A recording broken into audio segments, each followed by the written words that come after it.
Parents of killers, what's your story? I got the call at 3 a.m. on a Tuesday.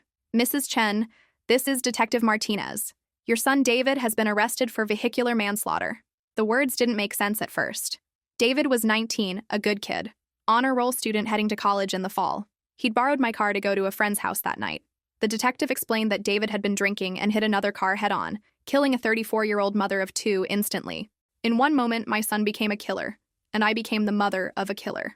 I kept asking the detective if there was some mistake, if maybe they had the wrong David Chen, but deep down, I knew it was true. The months that followed were a nightmare. The victim's family appeared at every court hearing, their grief raw and visible. I wanted to apologize, to somehow make it right, but my lawyer said not to approach them. The media painted David as a privileged kid who thought he was above the law, but they didn't know the David I raised, the boy who rescued stray cats and volunteered at the food bank. The worst part was seeing David in that orange jumpsuit, looking so young and broken. He kept apologizing to me, but I was the one who felt responsible. How did I fail so completely as a parent? I replayed every decision I'd made, wondering where I went wrong. Our neighbors stopped talking to us. People crossed the street when they saw me coming. Someone spray-painted Killer's house on our garage door, and I left it there because part of me felt like I deserved it. My husband blamed himself for not being stricter, for letting David go out that night. Our marriage couldn't survive the guilt and grief. He moved out 6 months after the sentencing, and we divorced a year later.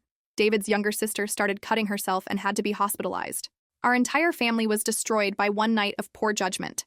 The victim's husband spoke at the sentencing. He looked directly at me and said, "Your son took everything from me. My children ask every day when mommy is coming home and I have no answer." David got 8 years, which felt both too long and not nearly long enough. After the hearing, I tried to approach the victim's family to apologize, but the husband just shook his head and walked away. I understood. No apology could bring back his wife or heal his children's hearts.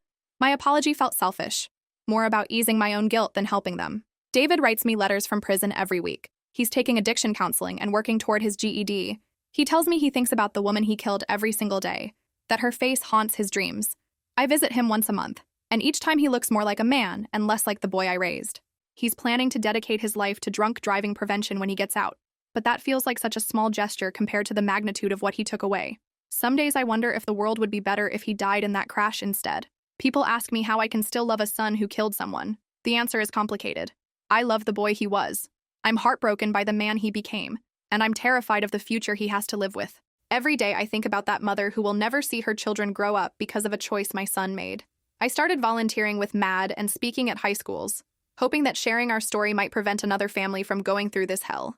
The hardest part isn't that my son is in prison. It's knowing that no amount of punishment will ever bring her back, and no amount of good we do can undo what was lost.